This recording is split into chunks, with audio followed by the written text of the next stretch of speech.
Episode की शुरुआत में हम काइट को देखते हैं जो आगे बढ़ रहा होता है काइमेरा एंट का जो टीला होता है ना जहाँ पे क्वीन है वहां पे। लेकिन इसको नहीं पता होता कि जो रॉयल गार्ड्स है उनमें से एक रॉयल गार्ड अभी पैदा होने ही वाला है। इसके बाद हम हग्या की टीम को देखते हैं जो उसी जगह पे पहुंच चुके होते हैं जहाँ पे काइट ने तबाही मचा दी होती है और हग्या को समझ में नहीं आ रहा होता कि किस तरह की पावर काइट ने यूज की होगी या फिर किस तरह का मैजिक है ये। इसके बाद फ्लूटर बारो को जाके चेक करता है और बोलता है कि इसको तो 2 पत्थरों से चपटा करके पीट दिया गया है और हग्या बोलता है कि इसका शेल तो पूरा हार्ड था, आयरन जितना।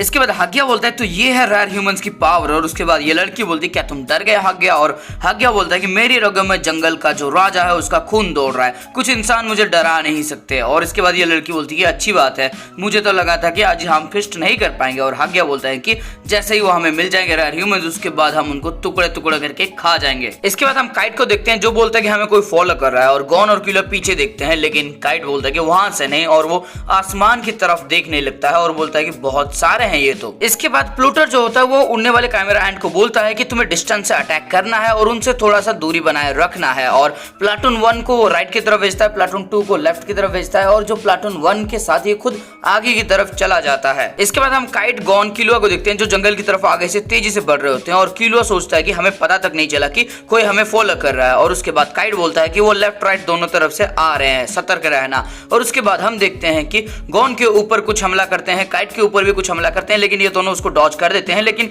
कुछ खासा उसको फर्क पड़ता नहीं है क्योंकि वो सब छुप छुप के वार कर रहे होते हैं तो ये कुछ कर नहीं पाते उनका। इसके बाद गॉन के ऊपर एक फ्लाई आता है जो उसको अटैक करने की कोशिश करता है, लेकिन गॉन एकदम रेडी होता है पंच मारने के लिए, लेकिन ये डॉज करके निकल जाता है। और उसके बाद किलुआ के पास 2 आ जाते हैं और किलुआ अपनी बिजली के झटके से इनको दूर भगाता है, लेकिन इससे भी कुछ ज्यादा फर्क पड़ता नहीं है क्योंकि ये जो पेड़ होते हैं ये पेड़ इसके बीच में आ रहे होते हैं और इन पेड़ों का सहायता लेके ये कीड़े छुप रहे होते हैं और थोड़ा दूर से अटैक करते हैं। एक बार अटैक करते हैं फिर गायब हो जाते हैं। इसके बाद गॉन बोलता है कि हमें इस जंगल से बाहर निकलना होगा, लेकिन काइट बोलता है कि ये एक ट्रैप है, ये एक जाल है। और तब फ्लटर को हम देखते हैं जो बोलता है कि चेंज करते रहो और वो हग्या को मैसेज भेजता है कि सब कुछ प्लान के अकॉर्डिंग चल रहा है। इसके बाद हम हग्या को देखते हैं जो बोलता है कि तुम अच्छा काम कर रहे हो फ्लूटर। और उसके बाद ये उस लड़की का हाथ पकड़ता है, उसको नीचे बिठा देता है और बोलता है कि जैसे ही हमारा दुश्मन हमारे रेंज के अंदर आ जाएगा वैसे ही मैं अपने पंजों से उनको फाड़ के रख दूंगा। इसके बाद ये लड़की बोलती है कि मुझे कुछ अच्छा नहीं लग रहा, तुमने उसको कहा कि वो चेंज करे और तुम यहाँ पे खुद घास में छुपे हुए हो, तुम जंगल के राजा हो, तुम्हें उसके सामने जाना चाहिए और उससे सामने से फाइट लेनी चाहिए और सामने जाने के बाद तुम्हें एक गुर्राना चाहिए, दहाड़ना चाहिए, इस तरह से तुम ज्यादा कूल लगोगे। इसके बाद हग्या बोलता है कि जंगल का राजा ऐसा ही शिकार करता है, चुपचाप बैठो और देखती रहो। और उसके बाद ये लड़की बोलती है ठीक है, मुझे अगर उनको खाने का मौका मिल रहा है तो फिर मुझे कोई कंप्लेन नहीं करनी। इसके बाद पैगी और रिमोट पहुंचते हैं स्टोर हाउस में और ये वहां पे रेयर ह्यूमन के बारे में पूछताछ करते हैं, लेकिन ये जो बंदा होता है ये बोलता है कि मैंने उनके बारे में ना सुना है ना कभी देखा है। इसके बाद पैगी बोलता है कि मैं तुम्हें बाद में सब कुछ एक्सप्लेन करूंगा, लेकिन अभी 4-933 का जो शिकार है जिसको जजान ने लेके आया था यहाँ पे वो कहाँ पे है। और इसके बाद ये बोलता है कि मुझे नहीं पता, शायद अभी तक उसको तो क्वीन ने खा लिया होगा क्योंकि अभी क्वीन को बहुत ज्यादा खाने की जरूरत है क्योंकि वो किंग को पैदा करने वाले है, इसलिए मैंने इस तरह का किसी भी इंसान को अभी तक नहीं देखा। इसके बाद पैगी पूछता है क्या तुम श्योर हो? और ये बोलता है कि वो यहाँ पे नहीं है। और ये बोलता है तो फिर वो कहाँ पे है, क्या वो भाग गया? लेकिन रिमोट बोलता है कि वो ऐसा नहीं कर सकता क्योंकि हमारा जो पॉइजन है वो बहुत ज्यादा स्ट्रॉन्ग है, किसी को भी वो लगता है तो 1 महीने से पहले वो उठ नहीं सकता और अभी तो सिर्फ 3 दिन हुए हैं, वो बिल्कुल भी ऐसा नहीं कर सकता। लेकिन पैगी बोलता है कि वो एक रेयर ह्यूमन है, वो कोई नॉर्मल इंसान नहीं है, वो ऐसा कर सकता है, तुम्हें तो अच्छी तरह से पता होगा। इसके बाद रिमोट बोलता है कि मैं वो नहीं हूँ जो पहले हुआ करता था, अगर वो मेरे सामने इस बार आए तो फिर मैं उन्हें कच्चा चबा जाऊंगा। इसके बाद हम पोकुल की आवाज सुनते हैं जो बोलता है कि अच्छा हुआ मैंने अपने दांतों के पीछे एक एंटीडोट छुपा के रखा था, लेकिन अभी भी मैं इतना अच्छा नहीं हूँ कि मैं चल के जा सकूं यहाँ से और मुझे यहाँ पे छुपे रहना होगा जब तक मैं रिकवर ना हो लूं। लेकिन यहाँ पे चल क्या रहा है, एक काइमेरा एंट नैन कैसे यूज कर सकता है? इसके बाद पैगी इससे बोलता है कि तुम एक और बार चेक कर सकते हो और ये गुस्से में बोलता है कि मुझे एक थोड़ा सा शांत रहने दो, मुझे थोड़ा सा ब्रेक दो, तुम्हें पता है कि क्वीन को बहुत ज्यादा खाना चाहिए और इसीलिए मैं बहुत ज्यादा बिजी हूँ, मेरे को तो रेस्ट लेने का भी मौका नहीं है। उसके बाद पैगी बोलता है कि हाँ मुझे पता है तुम्हारी सिचुएशन के बारे में। और उसके बाद ये बोलता है कि देखो मुझे नहीं पता ये रेयर वाला चीज क्या है और तुम्हें उसकी जरूरत क्यों है। और उसके बाद पैगी बोलता है कि मुझे कुछ सवाल जवाब करने हैं उससे। और उसके बाद रिमोट पूछता है क्या तुम मेरे अंदर से जो लाइट निकल रही है उसको देख पा रहे हो? और ये बोलता है कि लाइट? कौन सी लाइट? मुझे तो कुछ नहीं दिख रहा। इसके बाद रिमोट बोलता है कि अच्छा तो तुम नहीं देख सकते, मतलब ये बहुत कम लोगों को दिखाई देता है, मतलब ये एक टैलेंट है। इसके बाद रिमोट अपने दिल के अंदर सोचता है कि ये मेरा टैलेंट है, इस टैलेंट को मुझे ऊपर बाले ने दिया है और इस टैलेंट के लिए मैं बना हूँ। अगर इस टैलेंट को मैं अपने हाथों में कर लूं, माहिर कर लूं, तो फिर मैं यहाँ का नया राजा बन जाऊंगा। लेकिन तभी वहां पे एक और नया क्रिएचर आता है जिसको देखने के बाद रिमोट के तोते उड़ जाते हैं और उसको तो डेथ दिखने लगती है। इसके बाद हम हाग्या को देखते हैं जो इंतजार में बैठा हुआ होता है कि कब उसकी टीम आए और ये निकल जाए उसको, और तभी फ्लैटर चिल्ला के बोलता है कि पीछे भागो पीछे भागो, और ये पूछता है कि आखिरकार क्या हुआ। और इसके बाद हम देखते हैं जंगल में बहुत ज्यादा धुआं निकलता है, और जंगल को जब ऊपर से देखा जाता है तो फिर वहां पे पूरा सर्कुलर होकर धुआं निकल रहा होता है, और हाग्या बोलता है कि यहाँ पे आखिरकार हो क्या रहा है। और तब देखते हैं कि हाग्या के जो उड़ने वाले सोल्जर्स होते हैं वो उड़ते हुए धुएं से बाहर निकल के आते हैं, और ये जब नीचे गिरते हैं तब हमें पता लगता है कि ये बीच से कट चुके होते हैं। इसके बाद हम देखते हैं काइट को जो धुएं से धीरे धीरे बाहर निकल रहा होता है, इसके हाथ में इसका साइट होता है और उस साइट से भी धुआं निकल रहा होता है, और ये सच में बहुत ही ज्यादा बैड सीन था यार, मजा आ गया देख के। इसके बाद काइट का चेहरा देख के हाग्या अपने ही पैंट में हग देता है, और उसके बाद वो जो लड़की होती है वो बोलती है कि ये तो बहुत ही ज्यादा सुंदर है, लेकिन अब तक हाग्या की फट चुकी होती है, और वो बोलता है कि हमें यहाँ से जाना होगा। और ये लड़की बोलती है लेकिन हमारा फिस्ट क्या किया, लेकिन हाग्या कुछ भी नहीं बोलता और सीधा उसको खींचते हुए लेके जाता है, और हम देखते हैं कि फ्लटर विन को ज्वाइन कर लेता है। इसके बाद काइट बोलता है कि उसको समझ में आ गया कि वो हमसे भिड़ नहीं सकता, और इसलिए वो धीरे से चुपके से यहाँ से निकलने की कोशिश कर रहा है, ये जरूर एक स्क्वाड्रन लीडर होगा। इसके बाद हाग्या सोचता है कि मुझे हमेशा ऐसा ही लगा था कि मेरे पंजों के चारों तरफ ये पूरी दुनिया घूमती रहती है, जिसको चाहूं उसको मार दूं, जिसको चाहूं उसको मैं अपनी मर्जी से खा लिया करता था जब मैं एक जानवर हुआ करता था, लेकिन अब ऐसा नहीं है, क्योंकि मुझसे भी कुछ स्ट्रॉन्ग लोग थे जिन्होंने मुझे मार दिया, लेकिन अभी मैं उनसे ज्यादा स्ट्रॉन्ग हूँ, लेकिन इतना ज्यादा नहीं कि इनसे मैं भिड़ पाऊं, लेकिन अभी मैं सीख सकता हूँ, और सीखने के बाद मैं फिर से जरूर आऊंगा। इसके बाद काइट उसको जाता हुआ देखता है और बोलता है कि हम इसे फॉलो कर रहे हैं, क्योंकि ये एक स्क्वाड्रन लीडर है और एंड का जो टीला है ये भी आसपास ही होगा, अगर हम इसको फॉलो करेंगे तो फिर हम इवेंचुअली क्वीन के पास पहुंच जाएंगे। इसके बाद हम रिमोट को देखते हैं जिसको अभी सांप सूंघ चुका होता है, और उसके सामने वो जो सुपीरियर क्रिएचर होता है वो धीरे धीरे आगे बढ़ रही होती है, और पैगी बोलता है कि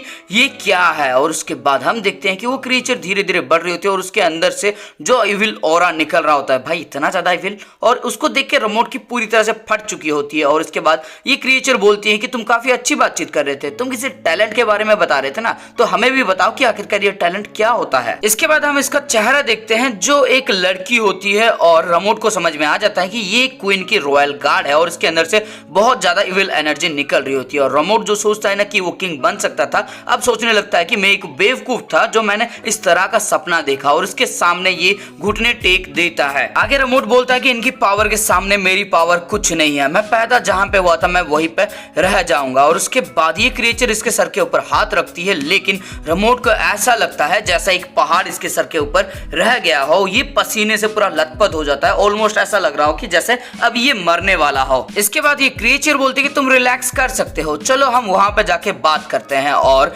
रिमोट काफी खुश होकर कुत्तों की दुम की तरह हिलाते हुए निकल, मतलब दुम तो नहीं होती लेकिन उसके बाद भी कुत्तों की तरह बिहेव करता है और इसके पीछे चला जाता है। और इसके बाद रिमोट सोचता है कि ये जो मेरी पावर है, ये पावर मेरे लिए नहीं है, ये पावर इस रॉयल गार्ड के लिए है, ये पावर मेरे किंग के लिए है, ये पावर इसलिए है ताकि मैं अपने किंग की सेवा कर सकूं। इसके बाद रिमोट उस क्रिएचर के पीछे पीछे बढ़ने लगता है, और हम देखते हैं पोकुल को जो बोलता है ये नामुमकिन है, ऐसा कैसे हो सकता है, इतनी इविल ऑरा एक ऐसे काइमेरा एंड के पास कैसे हो सकती है जो अभी अभी पैदा हुई हो। इसके बाद ये क्रिएचर किसी तरह से पोकुल को महसूस कर लेती है और बोलती है कि इन बोन के नीचे ये इंसान क्या कर रहा है, और तब पोकुल की फट जाती है, सच में फट जाती है, क्योंकि अब इसको मौत दिख रही होती है। और रिमोट हैरान हो जाता है, और उसके बाद ये पोकुल के पास जैसे ही जाता है तो पोकुल को समझ में आ जाता है कि उसका अभी काम खत्म होने वाला है, फिर रिमोट उसको बाहर निकालता है। इसके बाद हम इस क्रिएचर को देखते हैं जो बुक पढ़ रही होती है, और पैगी आके पूछता है कि तुम यहाँ पे क्या कर रही हो, और तब ये बताती है कि मैं इन रेयर ह्यूमन के बारे में ढूंढने की कोशिश कर रही हूँ। और पैगी बताता है कि मैंने बहुत बार कोशिश की इन बुक को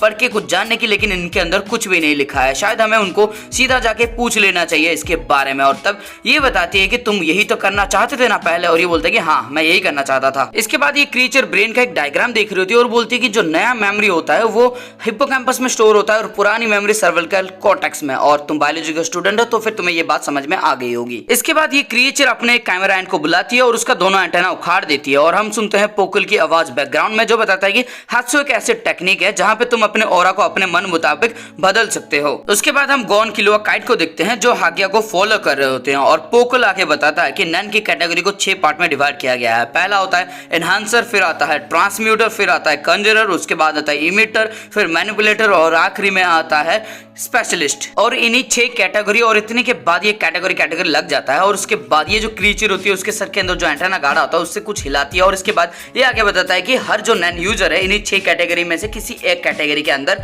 आता है। इसके बाद आगे पोकल बताता है कि अगर तुम किसी से फाइट कर रहे हो तो इसके अंदर इतना ही डिफरेंस होता है कि तुम्हारा ऑरा कितना ज्यादा ताकतवर है। तुम्हारा ऑरा जितना ज्यादा ताकतवर है तुम उतने ज्यादा ताकतवर हो और तुम इसको ट्रेनिंग से आसानी से सीख सकते हो। और पोकल जब भी रुक जाता है या फिर अटक जाते हैं उसकी बातें, उसके बाद ये क्रिएचर उसके सर के अंदर जो डंडा मारा होता है यानी कि जो एंटेना होता है उसको हिलाती है और उसके बाद पोकल फिर से बोलना शुरू कर देता है। इसके बाद पोकल जेत्सु और रन के बारे में भी बताता है और इस तरह से धीरे धीरे करके ये क्रिएचर नन की पूरी एबिलिटी को धीरे धीरे सीख रही होती है। और तभी हम देखते हैं कोल्ड को जिसके शरीर से भी ऑरा फ्लो हो रहा था, यानी इसके पास भी नन की एबिलिटी आ चुकी है। और आखिरी में ये क्रिएचर सवाल करती है पोकल से कि हम कैसे पहचान सकते हैं कि कौन सी कैटेगरी के अंदर कौन आता है। और उसके बाद ये वाटर डिविनेशन का मेथड बताता है इसको। इसके बाद एक काइमेरा एंड पानी का ग्लास लाता है, उसके अंदर एक पत्ती भी होती है और रोमोट को कहा जाता है कि अपना ऑरा इसके अंदर डाले और ये जैसे ही अपना ऑरा डालता है तब वो पानी फ्लो होता है बाहर की तरफ, यानी कि एक एनहांसर है। और मुझे पहले ही पता था क्योंकि इसकी जो हीलिंग एबिलिटी है उसी से पता लग गया था। इसके बाद ये क्रिएचर बोलते हैं कि ये एक एनहांसर और पैगी बोलता है कि ये प्रूव हो गया कि रिमोट एक नैन यूजर है। और उसके बाद ये क्रिएचर बताती है कि जब रिमोट ने फाइट किया होगा उस नैन यूजर से तो उसके अटैक की वजह से इसके अंदर के जो पोर होंगे वो खुल गए होंगे और वहां से शुरू हो गया होगा ऑरा का फ्लो होना। इसके बाद हम कोल्ड को देखते हैं जो एकदम सही सलामत होता है, मतलब हील कर चुका होता है, तो शायद ये भी एक एनहांसर ही होगा। और उसके बाद पैगी बताता है कि कोल्ड ने भी ऐसा ही बताया था और ये क्रिएचर बोलती है कि फिर कोल्ड एकदम सही था। इसके बाद पैगी बोलता है कि अगर रिमोट एक नैन यूजर है तो क्या हम इसकी मदद से बाकी सबका पोर खोल सकते हैं और उनको नैन यूजर नहीं बना सकते। और तब ये क्रिएचर बोलती है कि अच्छा प्लान लगता है, हम कर सकते हैं ऐसा। इसके बाद ये क्रिएचर भी वाटर डेफिनेशन के मेथड का यूज करती है जहां पे जो पत्ता होता है काला पड़ जाता है और डिस्ट्रॉय हो जाता है। और इसको देखने के बाद पैगी बोलता है कि पत्ता डिस्ट्रॉय हो गया, मतलब कमांडर आप एक स्पेशलिस्ट हैं। और इसके बाद ये क्रिएचर बोलती है कि नेफ्रोपिटो, मेरे क्वीन ने मेरा नाम रखा है नेफ्रोपिटो और आज के बाद से तुम मुझे सब नेफ्रोपिटो करके बुलाओगे। इसके बाद नेफ्रोपिटो बोलती है कि मुझे इस इंसान की अब जरूरत नहीं है, तुम चाहो तो इसको क्वीन को खिला सकते हो। और पैगी बोलता है कि ठीक है। और इसके बाद नेफ्रोपिटो धीरे धीरे आगे बढ़ने लगती है गुनगुनाते हुए और बैकग्राउंड में आवाज आती है कि नेफ्रोपिटो पैदाइशी बहुत ही ज्यादा स्ट्रॉन्ग थी। और तुम समझ सकते हो यार, नन की एबिलिटी ये पैदा होने से पहले इसके पास थी, तो फिर तुम समझ सकते हो। और दोस्तों इसी के साथ ये वाला एपिसोड हो जाता है खत्म। तो दोस्तों इस वीडियो के अंदर आपको कुछ भी अच्छा लगा, फिर मजा आया ना, तो वीडियो को लाइक कर देना। कमेंट करके इस बार मुझे बताओ कि ये जो पोकल था, क्योंकि शायद अब वो मर चुका है, वो किस कैटेगरी के अंदर आता था। और दोस्तों अगर कुछ ज्यादा ही अच्छा लगा हो वीडियो और बहुत ज्यादा खुश हो वीडियो से तो फिर इसको अपने दोस्तों के साथ शेयर कर देना, क्योंकि अपनी रीच बहुत ज्यादा घटती जा रही है, पता नहीं क्यों, पर मुझे भरोसा है कि अगर शेयर मारोगे तो फिर रीच फिर से बराबरी पे आ जाएगी। और दोस्तों अगर चैनल पे नए हो तो फिर चैनल को सब्सक्राइब करके बेल का आइकन जो है उसको ऑल पे सेट कर देना, क्योंकि सबकी घंटी बज रही है, अपनी भी बज जानी चाहिए। तो घंटी को एकदम जोर से दबा देना, एकदम टन करके आवाज आ जानी चाहिए।